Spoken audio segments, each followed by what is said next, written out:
My name's Guy Kestevan, and for nearly 25 years I've been lucky enough to be a mountain bike and kit tester professionally for magazines and websites. And every now and again I get the opportunity to do a project build-up, and a couple of months ago, well, about a month ago, I did one on the Cotic FlareMax, which has proved super successful in terms of generating interest on the bike, and kind of why my reasons on why I chose that frame, because it's just a really warm, involving, kind of, flowing semi-steel frame that just really molds itself to the trail, and just really, it's a really organic feeling bike. But there was another bike which, ever since I tested it late last year, I've really wanted to have another go on as well. And because whereas the Cotic's super organic and kind of, I really love the way it kind of feels natural and warm on the trails, this bike felt completely the opposite. I almost didn't like it because it's so precise, so clinical, so well controlled. But I remember recording the ride video on it and going, don't know why Adrian's taking me on these trails. They don't seem that crazy, actually. I'm just, I'm not sure this is going to look that great, to be honest.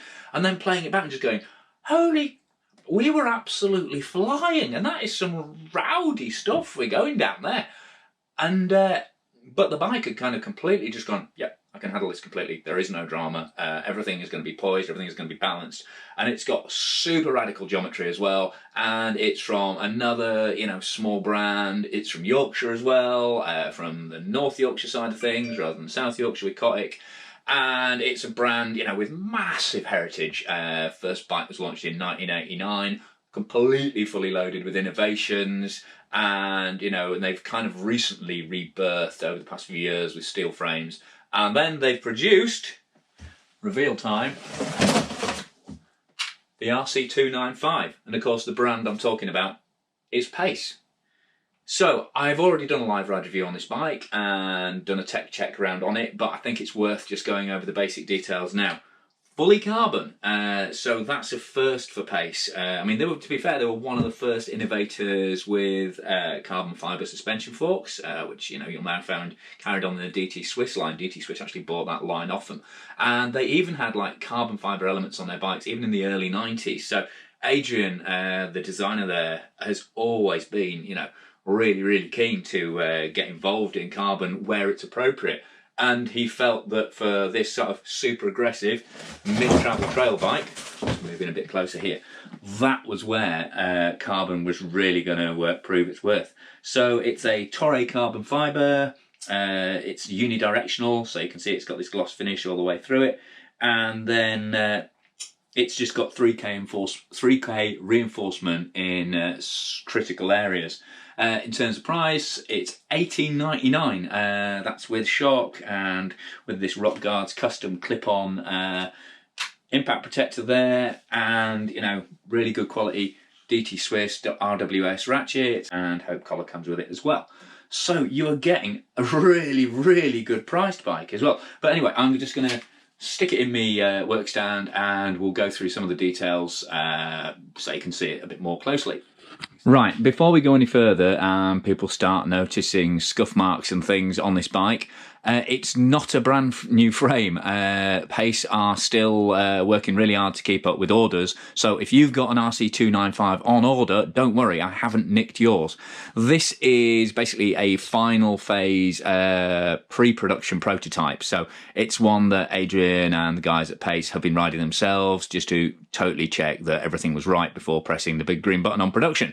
So you will see there's a few scuff marks on the chainstay logo and stuff there. So yeah, this bike has already done a fair amount of mileage, but it's just been sort of refurbed, and Adrian's loaned it to me for a while to build up and, get some miles in on. So starting at the front, you've got this really long box section at the front. So even though the head tube is actually pretty short, and really short, to be honest, at 110 mil, you have still got a very stiff, precise front end, and this massive squared down tube as well. I mean, you can see the unidirectional carbon sort of gleaming through there. So this is a properly hench bike. Like I say, so precise, so kind of rigid and accurate. It's almost intimidating with how accurate this bike is when you ride it. And also super radical geometry. So even with a 140mm fork in, you've got a 64.5 degree head angle. With a 150, it goes to 64. And then if you run a mullet wheel in the back, it goes to, or if you flip the eccentric shock chip on top of the shock, it runs 63.5. So you're talking proper downhill bike angles. Reach on this large is 485mm, so it's a really stretched out position as well. And bottom bracket heights are super low. It's got a 46mm bottom bracket drop, so it's got 27mm bottom bracket height, and that's before you start slamming it with a smaller rear wheel. So for a 135mm rear travel bike, it is proper low. Effective seat angle varies between 76 and 75, depending on how you have, what fork you're running and where you have that shock chip fitted. Rear chainstays are 436mm, so medium length, but you're getting room for a Maxxis 2.4 on a 29er rim, or up to a 2.8 on a 27.5mm on a 27.5-inch rim. And as you can see, it's got this asymmetric design where you've got this big old section on the vertical, on the offside, to support this single-piece carbon swing arm. But this is, look at the size of those carbon pieces there. This is a properly hench bike. It's no wonder it's as stiff as it is when you ride it. And this is the infamous Pace slogan with the mint sauce details that they used to put on T-shirts, and they still use today. I think it's obligatory to actually sing this in a Monty Python style. So, sit on my pace and tell me that you love me. There you go. A bit of opera mid-review for you there. So even though it's carbon fibre, you've still got some throwback there for the aluminium box section bike fans. And I had one of, and again, I had one of those bikes. I had an RC200 back in the day, and damn, that thing was rigid. Adrian comes from a sort of motocross, enduro, and actually quarry engineering background, so he knows how to make very, very strong structures. Again, you see you've got these massive dropouts here. Obviously, it's a boost back end. And then this DT Swiss RWS axle there.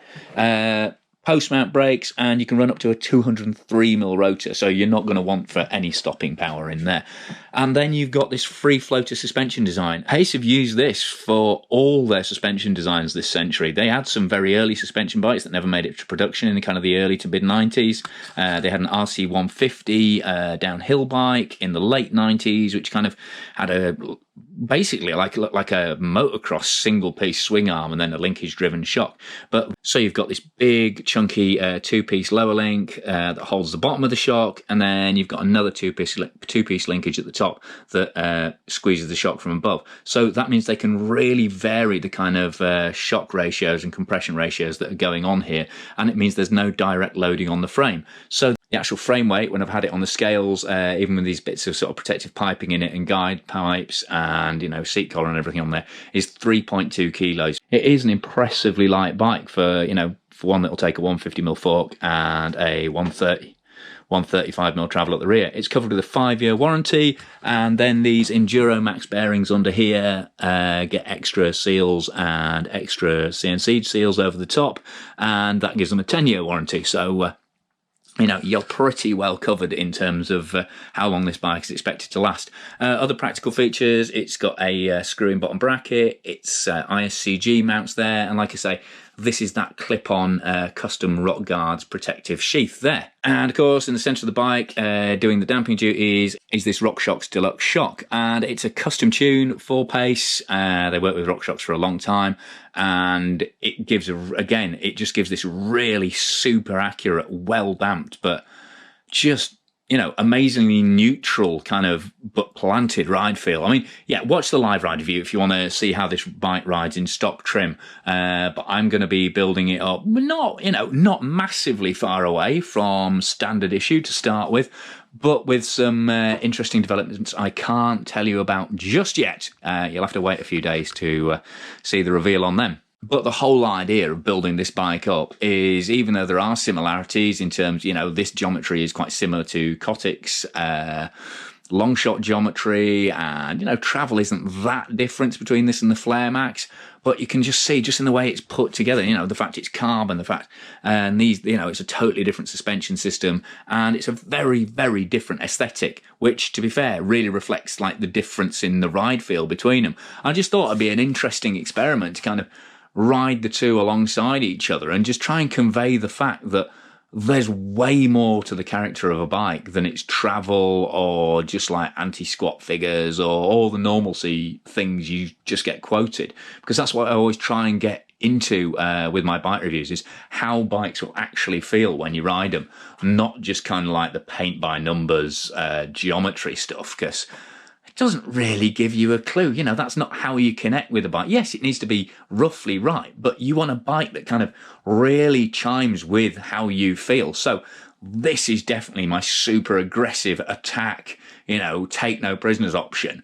Whereas the Cotic was kind of built up, especially during COVID, as just this like really mellow, but kind of almost secretly fast bike. I mean, I've ridden that tons since I built it up, and I'm certainly not going to ride it any less. I'm just going to have to ride more because I want to ride this bike, I want to ride that bike, and I've got a ton of test bikes coming through as well. These are busy times, and I've got some new tyres to put on the Cotic to ride it tonight. So it's definitely not a case of one replacing the other. I just want to kind of go into builds on both of them, just to kind of explain how bikes can feel different and try and communicate that to you through the videos. So there you go, final reveal on the bike that I'll be building up as my second project bike, the RC295.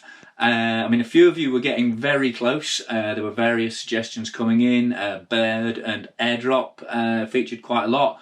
Both really, really good shouts, but this is a bike I'd already ridden, and I really, really wanted to kind of go back and kind of go, why did I think that about it? Why was it almost too good? Was kind of the sense it left me with when I stopped riding it.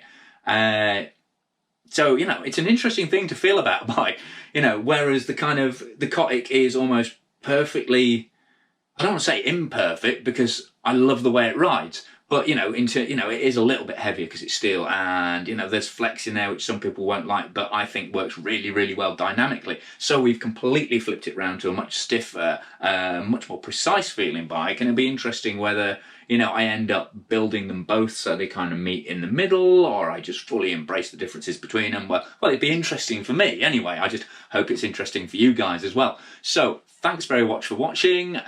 Please subscribe if you haven't already. Click for notifications so you can see the next instalment in these build videos as I get these bikes together and I continue changing things and testing the Cotic, and of course all the other bikes and kit I've got coming in all the time.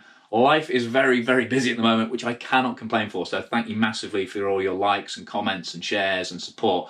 It means a huge amount because it really helps the channel pop, and it means I can keep drawing more and more stuff in, and I keep getting more industry backing, which I've been very lucky with so far. And thanks to the amazing guys and girls who support me on Patreon. Their names are scrolling up here. If you can consider making a small sort of cup of tea and a piece of cake investment in the site every month, that means I can spend a lot more time doing unsponsored videos like this, and those guys get early, extended and behind the scenes content as a reward for supporting the site in a small but regular way.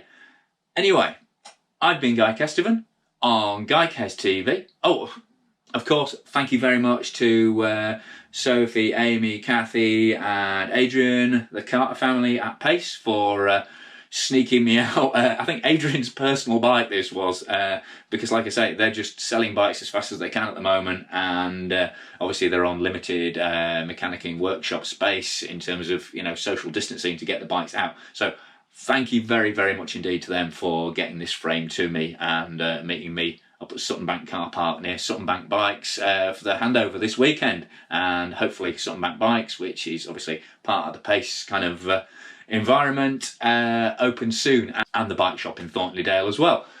But I've been Guy Kestevan on GuyKes TV, and this is the first stage of my Pace RC295 Carbon Trail Assassin build-up project.